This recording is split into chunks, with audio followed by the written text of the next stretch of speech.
اہل تشیع علماء پیدا کرتے ہیں کہ ان میں سے بعض راوی، ایک راوی ایسے ہیں جو ثقہ ہیں، نام ہی ڈالنا ہے نا، جب وضاع آدمی کذاب روایت بناتا ہے تو جو سند چاہے وہ لکھ دے بنا کر، اس میں اچھے برے سارے نام آ جاتے ہیں.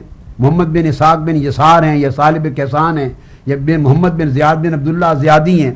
ایک آدھ راوی ایسا ہے جن سے بخاری مسلم انہوں نے روایت کیا.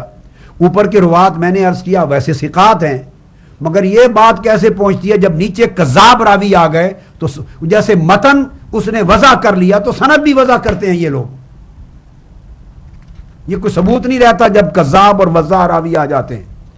اور یہ خیال کہ بعض راویوں پر گفتگو کرنا کہ شیعہ راوی ہیں اگر، تو اس لیے یہ بات قابل قبول ہونی چاہیے، چونکہ اگر ثقہ بھی اگر شیعہ راوی ہو، خارجی ہو ثقہ ہو، مرجئہ عقیدہ کا ہو ثقہ ہو، ناسبی ہو ثقہ ہو، تو شیعہ حضرات نے اس کے اوپر بڑی بحثیں کی ہیں. اس خطبہ فدق کے شروع میں بھی ان کے علماء نے بڑی تحقیق لکھی ہے.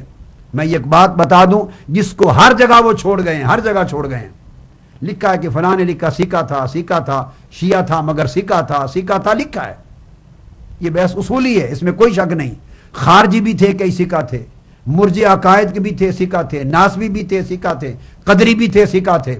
ثقہ ہونا صدوق ہونا ایک الگ بحث ہے، مگر تمام کتب حدیث میں اور اصول حدیث میں ایک متفقہ اصول ہے کہ اگر وہ ثقہ اور صدوق بھی ہوں تو ان کی روایت وہ قبول کی جاتی ہے جس کا تعلق ان کے عقیدے کے ساتھ نہ ہو. کیونکہ اگر کوئی روایت ان کے عقیدے کی آ جائے تو اپنے عقیدے کو تقویت دینے کے لیے وہ ثقافت ختم ہو جاتی ہے. اگر عام ہو، واعظ کی ہو، نصیحت کی ہو، مسئلہ ہو شریعت کا ہو، جس کا تعلق ان کے عقیدے کے ساتھ نہ ہو، کہ جہاں انسان کے اندر حرص پیدا ہو جاتا ہے اپنے عقیدے کو مضبوط کرنے کے لیے، لوگوں کو اپنے عقیدے میں داخل کرنے کے لیے یہ چیز بیان کروں، وہاں ثقافت نہیں رہتی. جتنی تحقیق لکھی ہے انہوں نے ائمہ فن کا ثقہ ہونا تو لکھا ہے کہ فلاں نے یہ لکھا، فلاں نے یہ لکھا، مگر یہ اصول ہر ایک نے انہوں نے ترک کر دیا ہے. اس بات کو یاد رکھ لیں، یہ بالاجماع اصول ہے کل محدثین اور ائمہ فن کا، اس پر کوئی اختلاف نہیں ہے. اب اس میں تفصیلات میں نہیں جاتا. الموقظہ ہے میرے پاس امام ذہبی کی، صفحہ 85 پہ وہ لکھتے ہیں ثقہ کے بارے میں بھی اگر اہل البدعت ہوں، یعنی شیعہ ہوں، رافضی ہوں، خارجی ہوں، ناسبی ہوں، مرجئہ عقیدہ کے ہوں، قدریہ کے ہوں، ان کی بحثیں چلی ہیں اصول الحدیث میں کہ اگر اس عقیدے سے تعلق رکھتا ہو اور آدمی ہو سچا عام حالات میں، صدوق ہو، ثقہ ہو، تو اس کی روایت لی جائے یا نہیں. اس میں کہتے ہیں کہ اس کی جو بدعت ہے یعنی عقیدہ اس کی قسمیں ہیں، من بدعتہ غلیظۃ و من بدعتہ دون ذالک. تو جس کی بدعت یعنی عقیدہ غلوف پر ہو، غلیظ ہو، سخت ہو، سب و شتم پر مبنی ہو، وہ کہتے ہیں غلظہ کیا ہے؟ غلظہ سے مراد ہے فالغلظ کا غلاۃ الخوارج والجہمیۃ والرافضہ. رافضی صحابہ کرام کو سب و شتم کرنے والے وہ غلیظ یعنی غلظہ میں آ جاتے ہیں. اور دوسری شرط یہ ہے کہ وہ اس عقیدے کا داعی نہ ہو، اس عقیدے کا لوگوں کو عقیدے کی طرف بلانے والا مناظر نہ ہو. یہ دو شرطیں ہیں. اگر وہ اس عقیدے کی طرف بلانے والا مناظر ہے، داعی ہے، تو دعات بے شک ثقہ ہوں، ان کی روایت قبول نہیں کی جاتی. اور دوسری بات یہ کہ اگر وہ روایت ان کے عقیدے سے متعلق ہے جس میں گمان ہو سکتا ہے کہ اپنے عقیدے کی خاطر تقیہ کر لے گا، جھوٹ بول لے گا، اور جھوٹ بولنے کو عبادت بھی سمجھے گا کہ اگر اس سے میں مولا علی شیر خدا کی محبت لوگوں کے دلوں میں بڑھا لوں، معاذ اللہ، یا صحابہ کرام کی نفرت پیدا کر لوں اور لوگوں کو اپنے عقیدے میں شامل کر لوں، تو جھوٹ بھی بول کے یہ مقصد حاصل ہو جائے تو عبادت ہے. یہ عقیدہ تقیہ کی طرف جاتا ہے.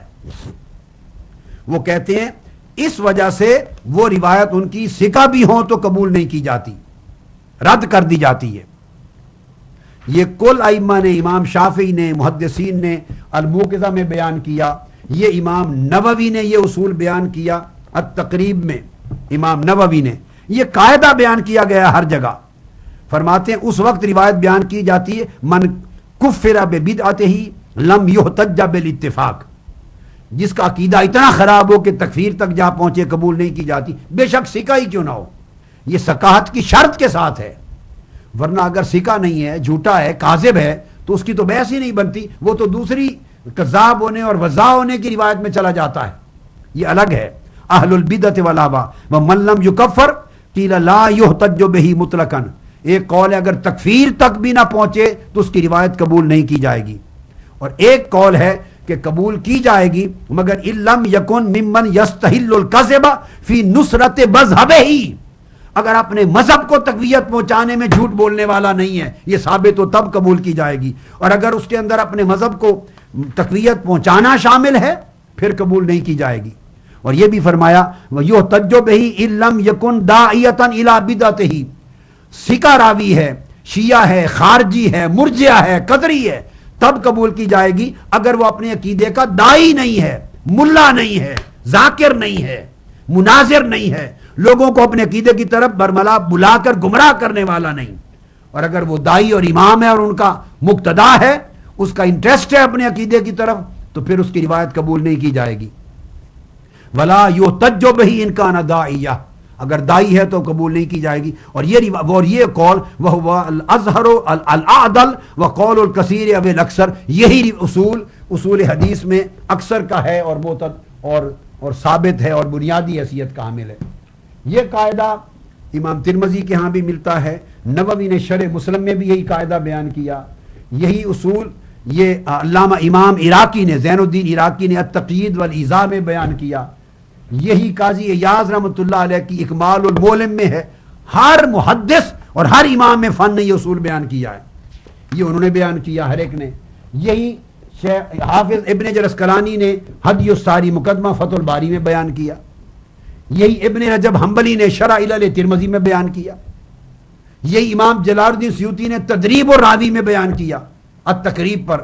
الغرض جو کتاب اصول کی اٹھا لیں، ابن ابی حاتم سے لے کر امام شافعی کی، احمد بن حنبل کی، عبد الرحمن مہدی کی، جس کا قول لے یحییٰ بن معین کی، ہر ایک کا اصول یہ ہے کہ غلط عقیدے کے لوگ، اور وہ قرار دیتے تھے اس میں خوارج بھی، امام بخاری نے لیے ہیں، شیعہ کی روایات بھی لی ہیں بخاری میں، مگر یہ نہ سمجھیں خوارج کی بھی لی ہیں، ناسبیوں کی بھی لی ہیں، قدریوں کی بھی لی ہیں، مرجئہ کی بھی لی ہیں، اس لیے تو بحث چھڑی کیوں عقیدے کی لوگوں کی روایت کیوں لی، تو جواب اس کا یہ ہے کہ وہ روایتیں لی جن میں وہ دعات نہیں تھے، یعنی ان کے رہنما پیشوا نہیں تھے، کتابیں مرتب کر کے مناظرے کر کے سب و ستم کرنے والے نہیں تھے، عام تھے۔ نمبر 2 ثقہ تھے، صدوق تھے، سچے تھے۔ تیسری وہ روایتیں لی اس شرط کے ساتھ اگر اس کا تعلق اس بندے کے عقیدے سے نہیں تھا، اگر وہ روایت اس کے عقیدے سے متعلق ہے تو جتنا صادق صدوق اور ثقہ ہوتا پھرے اس کی روایت نہیں لی جاتی، چونکہ عقیدے کی محبت غالب آ جاتی ہے سچ اور جھوٹ کے تصور پر، عقیدے کی رغبت غالب آ جاتی ہے، اس وجہ سے وہ رد کر دیا جاتا ہے۔ یہ خطبہ فدق کی حقیقت تھی۔ اب آخری بحث کی طرف آتے ہیں۔ تو خطبہ فدق میں نے عرض کیا کہ ایک تو سند اپنے آپ وضاع اور کذاب لوگوں نے وضع کی، تو اس میں راوی سکہ ڈال دیں غیر سکہ ڈال دیں فرق ہی کوئی نہیں پڑتا، جب نیچے کذاب آ گئے اس کو موضوع کہتے ہیں، باقی روات کو دیکھنے کی اصولی طور پر ضرورت ہی نہیں ہوتی۔ میں نے تو ویسے ہر ایک کو انٹرٹین کر لیا اور اصول سمجھا دیا کہ اگر کسی کے لیے آپ کو کتابوں میں ملتا ہے کہ وہ سکہ تھے تو میں نے اصول سمجھا دیا، سکہ ہونے سے فرق نہیں پڑتا، جو روایت ان کے عقیدہ اور مسلک کے لیے ہو وہ جتنا سکہ ہوتا پھرے اور اوثق ہو وہ قبول نہیں کرتے، یہ اصول ہمیشہ رہا ہے۔ اب اس کے بعد جو آخری چیز جس کی طرف آ رہا ہوں اور بڑی اہم ہے، جو فیصلہ کن ہو جائے گی، وہ یہ کہ آئیے اب اس پر فیصلہ کرتے ہیں۔ دو موقف بن گئے، ایک اہل سنت کا اور ایک اہل تشیع کا۔ اہل تشیع نے یہ خطبے گھڑے، کلام گھڑے، روایتیں گھڑی، واقعات گھڑے، سارا کچھ اس لیے ثابت کرنے کے لیے کہ خلفائے راشدین نے ظلم کیا معاذ اللہ اہل بیت پر، ان کے گھر توڑ دیے، گھر جلا دیے، ان کو گرفتار کر کے لے گئے، تلواروں کے سائے میں بیعت لی، سیدہ کائنات کو معاذ اللہ استغفر اللہ زخمی کر دیا، خدا جانے کیا کیا کلابے ملا دیے کذب اور افتراء اور بہتان میں۔ سوال پیدا ہوتا ہے اگر یہ سارے واقعات ان کے من گھڑت درست ہیں تو اس کا ایک نتیجہ نکلنا چاہیے کہ اہل بیت اطہار، مولا علی شیر خدا کے اقوال تو میں آپ کو 45 گھنٹے بیان کر چکا ہوں پچھلے 45 دنوں میں، اب ان کے بعد ان کی اولاد اطہار، ائمہ اطہار، تو اس کا رد عمل ہونا چاہیے تھا۔ ان کے تعلقات کیسے ہونے چاہیے تھے، پھر خلفائے راشدین کے بارے میں ان کے خیالات کیسے ہونے چاہیے تھے۔ اب اس پر چند ایک چیزیں کہنا چاہتا ہوں۔